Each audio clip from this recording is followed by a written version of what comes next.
Thank you. So I want to start off with a story. I work with PeaceFirst, and we invest in young people's ideas to change the world. I want to tell a story about a couple of summers ago when we were in Chicago. Our work brought us there.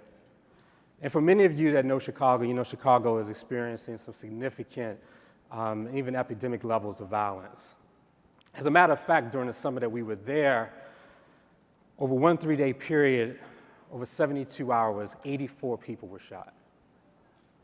So we were talking with the young people, a group of high school students, about 150 to 200 of them. And we asked them, how many of you have personally been affected by gun violence? Every hand in that room was raised. We asked them, how many of you have ideas on how to solve this problem? Almost every hand remained raised. We asked them, how many of you have ever had an adult ask you about your ideas for how to solve this problem? Almost 80% of the hands went down. Lastly, we asked them, how many of you have ever had an adult offer you money or resources to invest in your ideas to solve these problems that you were disproportionately affected by? Now, one hand was raised. Across this country, we have a generation of young people here in the US and around the world who are disproportionately affected by issues that they're on the front lines of. They have ideas on how to solve these problems. They want to solve these problems. But yet, as a society, we do not call on them to solve these problems, nor do we invest in the solutions that they have. The work that we do in PeaceFirst is looking to solve this problem. Our vision is to help ensure that every young person that is affected by an injustice, who has an idea on how to solve them and a commitment to solve that problem compassionately, gets the resources to do it. And the biggest issue, the biggest barrier that young people have is not their desire, but rather it is a false yet pervasive narrative that continues to tell these young people that they are not capable of being solutions to the problems in the world right now. The narrative that we have for young people continues to tell them that they are either victims that we need to protect, they are perpetrators that we need to punish, or the most common one is that they are the future.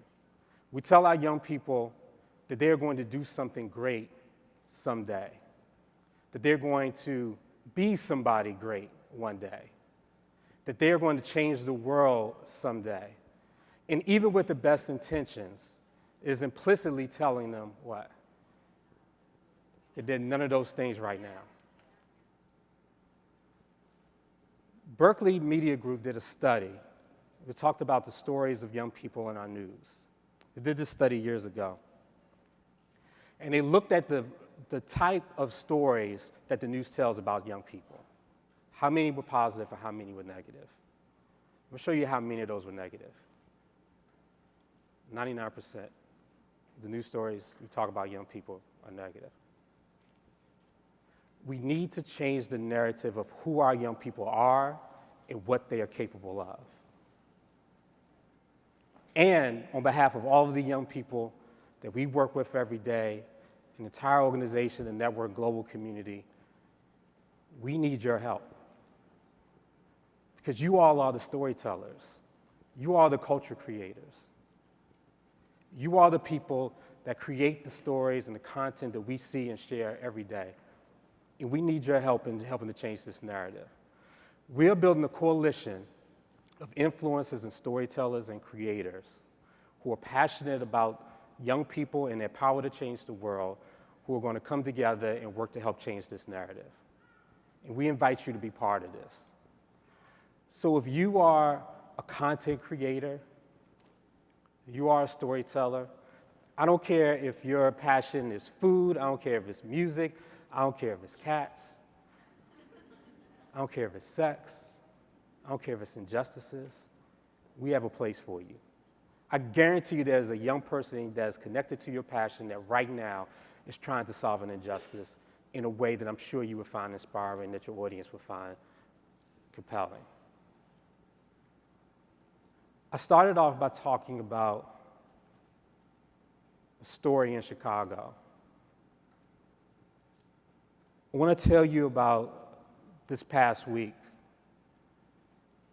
Earlier this year, PeaceFirst partnered with the Allstate Foundation to launch a national challenge to young people to identify an injustice in local communities.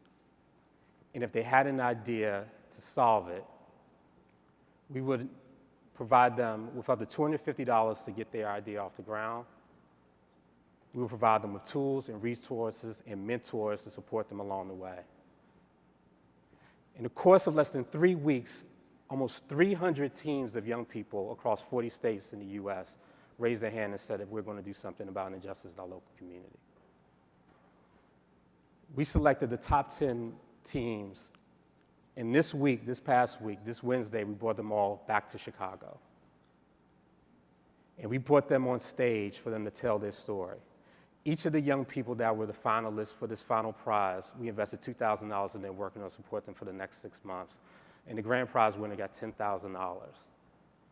And that winner, who is a team of young people who are part of the foster care system, who is experiencing injustices that come from foster care children not having access to clothes and basic things that they need in order to just feel good about themselves, create a national network in which they're helping thousands of foster care children within the Chicago area get the clothes and resources that they need.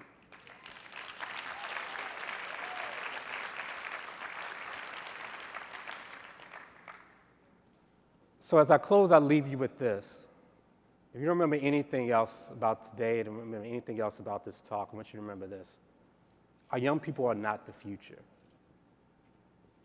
They are on the front lines and they are solving problems in our world, not someday, right now.